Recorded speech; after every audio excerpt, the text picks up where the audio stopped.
Imagine this. You step into an old farmhouse and instantly, the air goes cold. It feels like 1,000 unseen eyes are locked on you, tracking every move. This isn't a movie set, this is the real Conjuring house in Burrillville, Rhode Island. Built way back in 1736. This place is so drenched in terror it inspired one of the most iconic horror films of all time. The modern legend begins in the 1970s. The Perron family, Roger, Carolyn, and their 5 young daughters moved in, dreaming of a peaceful life on a beautiful, wooded 8.5-acre property. But their dream turned into a nightmare almost overnight. Clocks would mysteriously freeze at 3:07 a.m. Their family dog, usually brave and loyal, refused to even step inside the house.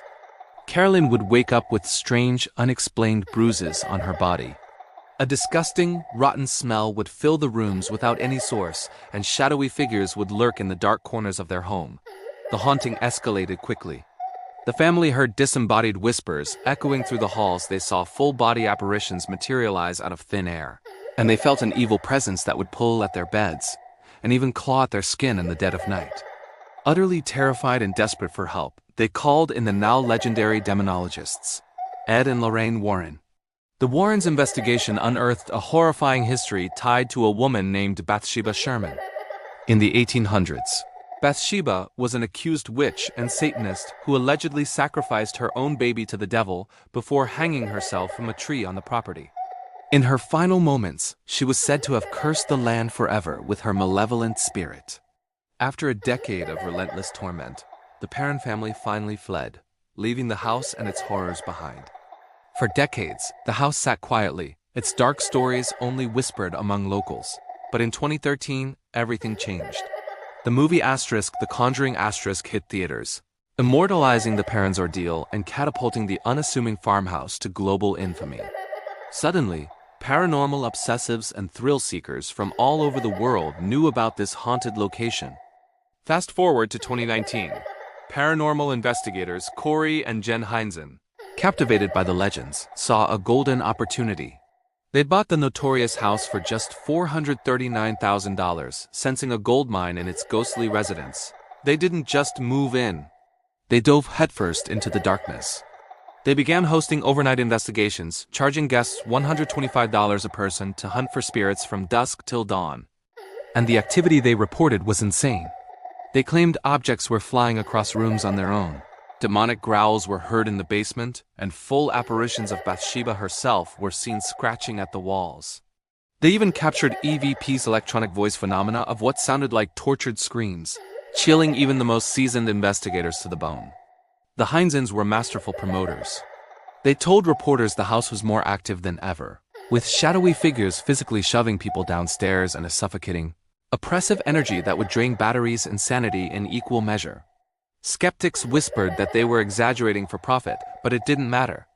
The bookings poured in, and their investment quickly turned into a thriving, haunted empire.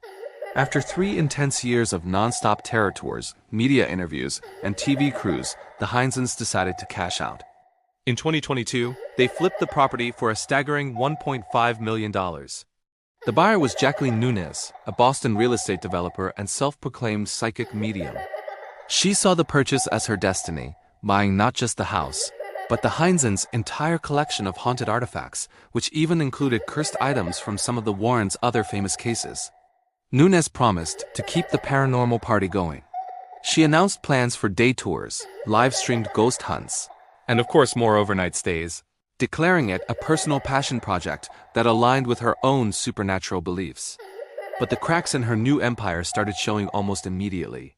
In a bizarre twist, she accused her own property manager of theft, claiming a spirit had tipped her off. This led to a wave of lawsuits from furious ex-employees who alleged they were owed unpaid wages and had to work under harsh conditions. Disappointed visitors began flooding the internet with complaints about canceled events and a frustrating lack of refunds.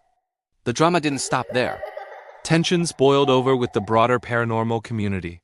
Nunez clashed publicly with prominent ghost hunter Jason Hawes, who claimed she was harassing him. The situation got so messy that in late 2023, officials in Burrillville yanked her entertainment license, citing safety violations and sketchy paperwork. But even that didn't stop her. She defiantly continued to run rogue tours, flouting the town's orders. By 2024, the weight of it all came crashing down. Her haunted empire crumbled under financial pressure. Drowning in debt and legal battles, and after being arrested for a DUI in October, Nunes lost the house.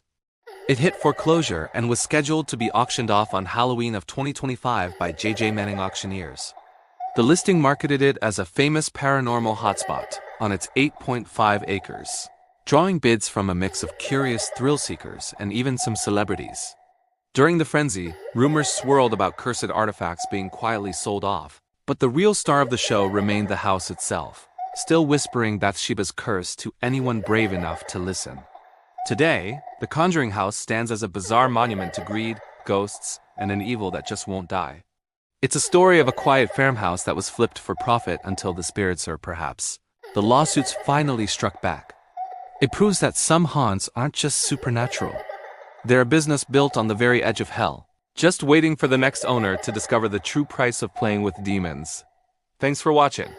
If you're fascinated by stories like this, make sure to like, subscribe, and hit that notification bell so you don't miss our next dive into the unknown.